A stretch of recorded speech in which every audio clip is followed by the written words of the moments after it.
Hi friends, എല്ലാവർക്കും എൻ്റെ YouTube ചാനലിലേക്ക് സ്വാഗതം. ഇന്നത്തെ വീഡിയോ കനോൺ എന്ന കമ്പനിയുടെ പുതുതായിട്ട് ലോഞ്ച് ചെയ്ത all in one ink tank പ്രിന്ററായ കനോൺ പിക്സിമ G2060 എന്ന പ്രിന്ററിന്റെ ഡ്രൈവർ എങ്ങനെ ഡൗൺലോഡ് ചെയ്ത് ഇൻസ്റ്റാൾ ചെയ്യാം എന്നതിനെക്കുറിച്ചൊരു സിമ്പിൾ വീഡിയോ ആണ്. വീഡിയോ കാണുമ്പോൾ എൻ്റെ ചാനൽ ഒന്ന് സബ്സ്ക്രൈബ് ചെയ്യുക, ലൈക്ക് ചെയ്യുക, കമൻറ്റ് ചെയ്യുക, ഷെയർ ചെയ്യുക. അപ്പോൾ ഓക്കെ, നമുക്ക് ആ വീഡിയോ കാണാം.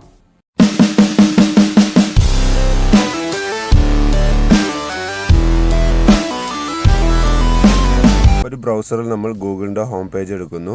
അവിടെ നമ്മൾ ടൈപ്പ് ചെയ്യുക കനോൺ സപ്പോർട്ട് ഇന്ത്യ എന്നുള്ളത് ടൈപ്പ് ചെയ്യുക. ഇപ്പോൾ കാണിച്ചു തരാം. കനോൺ സപ്പോർട്ട് ഇന്ത്യ എന്നുള്ളത് ഞാനിവിടെ ടൈപ്പ് ചെയ്താണ്ട് എൻ്റർ കീ ക്ലിക്ക് ചെയ്യുക.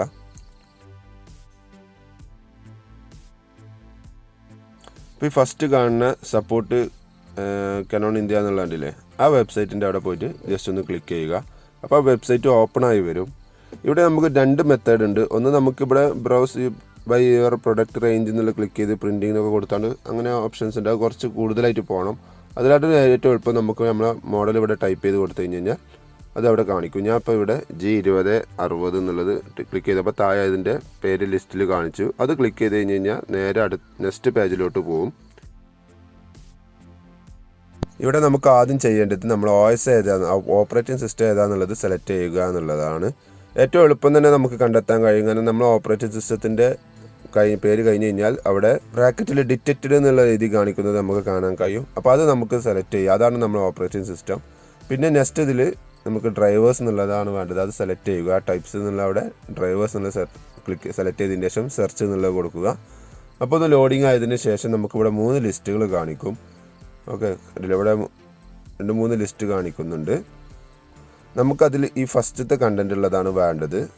ഹെഡിങ്ങൾ അത് ക്ലിക്ക് ചെയ്ത് കഴിഞ്ഞാൽ ഇതേപോലെ ഡൗൺലോഡ് എന്നുള്ളത് കാണിക്കും. ആ ഡൗൺലോഡ് എന്നുള്ളത് ക്ലിക്ക് ചെയ്യുക. ഇപ്പോൾ നമ്മുടെ ഫയൽ ഇവിടെ ഡൗൺലോഡിങ് തുടങ്ങിയിട്ടുണ്ട്. നമുക്ക് താഴെ കാണാൻ കഴിയും. ഏകദേശം ഡൗൺലോഡ് നടന്നുകൊണ്ടിരിക്കുകയാണ്. ഒന്ന് വെയിറ്റ് ചെയ്യണം.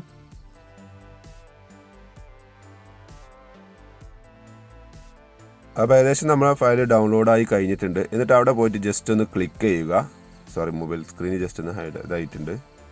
അത് ക്ലിക്ക് ചെയ്ത് കഴിഞ്ഞ് കഴിഞ്ഞാൽ കുറച്ച് നേരം വെയിറ്റ് ചെയ്ത് കഴിഞ്ഞ് കഴിഞ്ഞാൽ നമ്മൾ ഇൻസ്റ്റാളേഷൻ ചോദിക്കുന്നതാണ്. ഓക്കെ, ഒന്ന് വെയിറ്റ് ചെയ്യണം. നമ്മുടെ സിസ്റ്റത്തിൻ്റെ ഫാസ്റ്റ് അനുസരിച്ചാണ് ആ ഇൻസ്റ്റാളേഷൻ ഫയൽ ഓപ്പൺ ആയിട്ട് വരിക. അപ്പോൾ ഇത് ചെറിയൊരു സ്ലോ ഉണ്ട് സിസ്റ്റത്തിന്. ഇതേപോലെ നമുക്ക് കമാൻഡ് ചോദിക്കുക. അവിടെ യെസ് എന്നുള്ളത് ക്ലിക്ക് ചെയ്യുക. അപ്പോൾ അവിടെ സിപ്പിങ് നടന്നുകൊണ്ടിരിക്കുകയാണ്. അപ്പോൾ ഒന്ന് വെയിറ്റ് ചെയ്യണം. നമ്മൾ ഇൻസ്റ്റാളേഷൻ ഫയൽ വന്നിട്ടുണ്ട്. ഇവിടെ നമ്മൾ നെക്സ്റ്റ് എന്നുള്ളത് ക്ലിക്ക് ചെയ്യുക. ഇവിടെ നമ്മളെ റീജിയൻ ഏതാണെന്നുള്ളത് കൊടുക്കുക. ഞാനിപ്പോൾ ഇന്ത്യ ആയതുകൊണ്ട് ഏഷ്യ ഭൂഖണ്ഡത്തിലാണ് വരുന്നത്. അപ്പോൾ അവിടെ യെസ് എന്നുള്ളത് കൊടുത്തു. ഇവിടെ യെസ് എന്നുള്ളത് കൊടുക്കുക.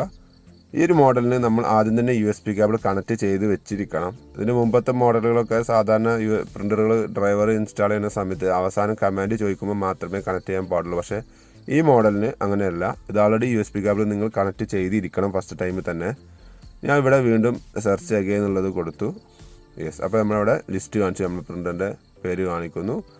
അവിടെ സെലക്ട് ചെയ്തിട്ട് നെക്സ്റ്റ് എന്നുള്ളത് ക്ലിക്ക് ചെയ്യുന്നു. ഇപ്പോൾ നമ്മുടെ ഫയൽ കംപ്ലീറ്റ്ലി ഇൻസ്റ്റാളിങ് നടന്നുകൊണ്ടിരിക്കുകയാണ്. അപ്പോൾ ഒന്ന് വെയിറ്റ് ചെയ്യണം. അപ്പോൾ ഏകദേശം നമ്മൾ ഇൻസ്റ്റാളിങ് കംപ്ലീറ്റ് ആയി. ഓക്കെ, ഇനി നമുക്ക് ആദ്യം ചെയ്യാനുള്ളത് നമുക്ക് ഇൻസ്റ്റാൾ ചെയ്ത് നമ്മളെ സ്കാനർ സോഫ്റ്റ്വെയർ വർക്ക് ചെയ്യുന്നുണ്ടോ എന്നുള്ളത് നമുക്ക് നോക്കാം.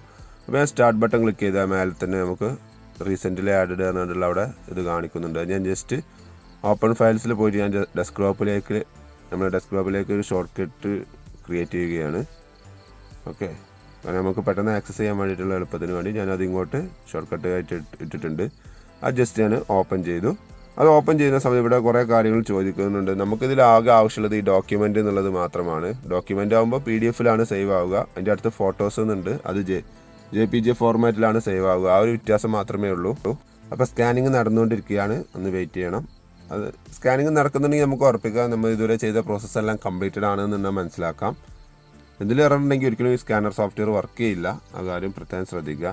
ഇനി സ്കാനിങ് കഴിഞ്ഞ് കഴിഞ്ഞാൽ ഇവിടെ 2 കാര്യങ്ങൾ ചോദിക്കുന്നുണ്ട്. സ്കാൻ എക്സിറ്റ് എന്നുള്ളത്. നമുക്ക് ഒറ്റ ഫയലിൻ്റെ ഉള്ളിൽ തന്നെ 2-3 പേജുകൾ നമുക്ക് സേവ് ചെയ്യണമെന്നുണ്ടെങ്കിൽ അതിന് വീണ്ടും സ്കാൻ കൊടുത്തു കഴിഞ്ഞ് കഴിഞ്ഞാൽ സെക്കൻഡ് പേജ് സ്കാൻ ആവുന്നതാണ്. അല്ല നമുക്ക് സിംഗിൾ പേജ് ഉള്ളൂ എന്നുണ്ടെങ്കിൽ എക്സിറ്റ് കൊടുക്കുക. കണ്ടില്ലേ, നമ്മൾ സ്കാൻ ചെയ്ത മാറ്ററാണത്. അത് കമ്പ്യൂട്ടറിൽ വന്നിട്ടുണ്ട്. നമുക്ക് വേണമെന്നെങ്കിൽ അവിടെ തന്നെ ഒരു പ്രിൻറ്റ് കൊടുത്ത് നോക്കാം. പ്രിൻറ്റിങ് വർക്കിംഗ് ആണോ എന്ന് അറിയണമല്ലോ. അപ്പോൾ ഞാനത് ഓപ്പൺ ചെയ്തിട്ട് ഇവിടെ പ്രിൻ്റ് എന്നുള്ള ഇത് കീ ക്ലിക്ക് ചെയ്തു. പ്രിൻ്റ് കൊടുത്തിട്ടുണ്ട്. ഏകദേശം പ്രിൻ്റർ ഡിറ്റക്റ്റ് ചെയ്തിട്ടുണ്ട്. പ്രിൻറ്റിങ് നടന്നുകൊണ്ടിരിക്കുകയാണ്. പേപ്പർ പിക്ക് ചെയ്തിട്ടുണ്ട്.